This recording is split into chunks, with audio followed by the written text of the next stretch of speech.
నేను భయపడ్డానండి. ఇక్కడ ఏ భరణం ఎవరో అంటారు, నిమిషమే టైం ఇచ్చామని కంగారు పెట్టేసి ఏం మాట్లాడాలో ఏం మాట్లాడలేదో తెలియక కంగారు పడతామని 4 మాటలు రాసుకొచ్చాను, అది చదివేద్దామని.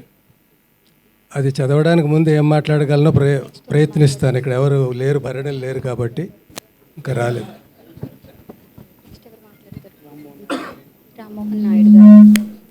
చాలా గొప్ప సమావేశం అండి ఇది. బ్రహ్మానందం గారు ఎప్పుడూ నన్ను ఎల్బి అని పిలిచిన సందర్భాలు చాలా తక్కువ. ఫస్ట్ ఆయన పలకరింపు లంకభద్రాద్రి శ్రీరామచంద్రమూర్తికి జై. ఇంకా నేను తొందరగా పలికేశాను, దేన్ని అయినా 2 నిమిషాలు కూడా చెప్పగలరు ఈ మాటల్ని. అంత అభిమానం, ప్రతి అక్షరాన్ని అలా ఒత్తి స్ట్రెస్ చేసి అభిమానం ఒలకపోసి అలా పలకరించేవారు. ఎన్ని అనుభవాలు. ఇంచుమించుగా సగం షూటింగులు అన్నపూర్ణ స్టూడియోలో జరిగేవి అప్పట్లోనండి. మేము ఎప్పుడు 10 మందికి తక్కువ ఉండేవాళ్ళం కాదు. కాంబినేషను అన్నపూర్ణ స్టూడియో ఇంటికి ఎదురకుండా మా ఇల్లు.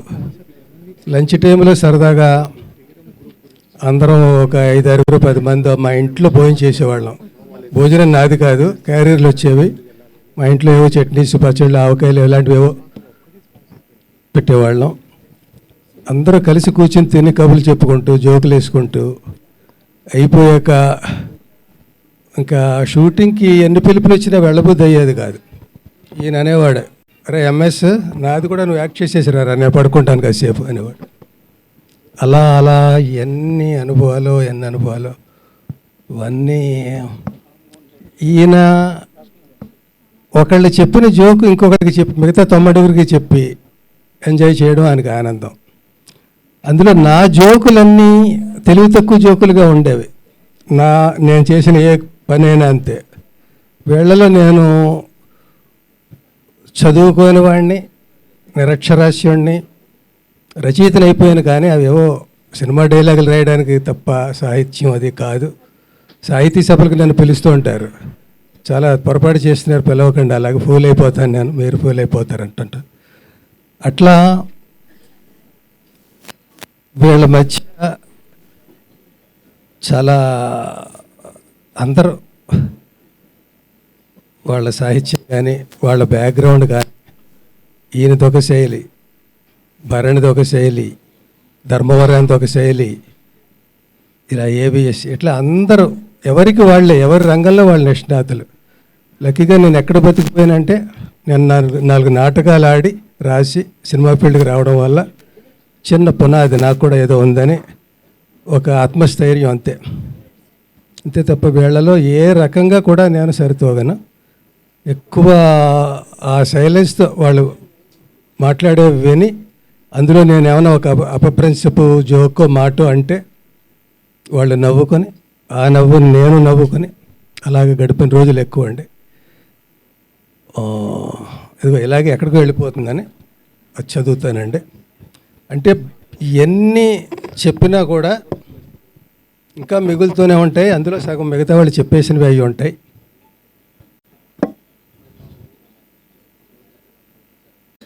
దయచేసి ఎవరు స్క్రిప్ట్ ఇవ్వలేదు, నేనే రాసుకొచ్చాను రైటర్ని కాబట్టి నేను రాసింది నేనే చదవాలి. అయితే ఒక్కటి ఏంటంటే, నువ్వు మాట్లాడితేనే బాగుంది, రాసింది చదివితే ఇంకా అసహ్యంగా ఉంది అనుకోకండి. అందరికీ నమస్కారం అండి. ఈ మధ్యన ఫంక్షన్స్కి రావాలంటే భయంగా ఉంది. కారు ఆగి దిగుతుండగానే జనం చుట్టుముట్టి వయసు 70 వచ్చి కొంచెం కాళ్ళ నొప్పులు వచ్చి నడకలో చిన్న తేడా వచ్చినా సెల్ ఫోన్స్ గన్స్లా ఎక్కువ పెట్టేసి షూట్ చేసేసి ఈ నటుడిని గుర్తుపట్టారా, చూడండి పాపం ఎలా అయిపోయాడో, నచ్చితే లైక్ చేయండి, కామెంట్ చేయండి, షేర్ చేయండి, నానా బేభత్సం చేసేస్తున్నారు. దెబ్బ తగిలితే రక్తం కారక రసం సాంబార్ కారుద్దా అన్నట్టు 70 ఏళ్ళు వచ్చాక నొప్పులు, కాళ్ళ నొప్పులు, కీళ్ళ నొప్పులు కాక కాన్పు నొప్పులు వస్తాయా?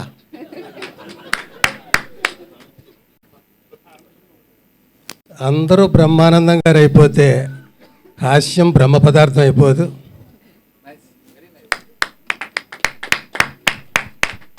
అర్ధ శతాబ్దం, దాదాపు 1500 సినిమాలు.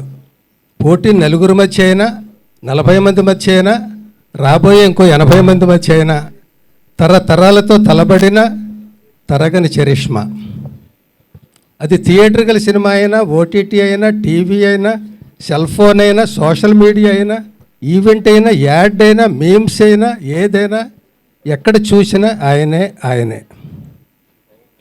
ఆయనతో నటించని నటుడు లేడు, ఆయన నటించని సినిమా లేదు, ఆయన నటించిన పాత్ర లేదు, అసలు ఆయన నటించక్కర్లేదు, అసలు ఏం చెయ్యక్కర్లేదు, ఆయన కనిపించక్కర్లేదు, జస్ట్ ఆయన గుర్తొస్తే చాలు నవ్వు వచ్చేస్తుంది.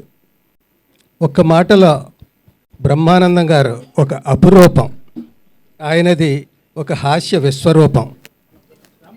ఆయన పలికిన మాటలు రచయితగా కొన్ని నావైనందుకు, ఆయన పక్కన నటించినందుకు, భావాలు పంచుకున్నందుకు, నవ్వులు పెంచుకున్నందుకు, ఈ బహుదూరపు బాటసారి మహాప్రస్థానంలో కలిసి నడిచిన అడుగులు నావే 4 ఉన్నందుకు మురిసిపోతూ, శతమానం భవతి శతాయుః పురుష శతేంద్రియ ఆయుష్యేవేంద్రియే ప్రతిష్టతి.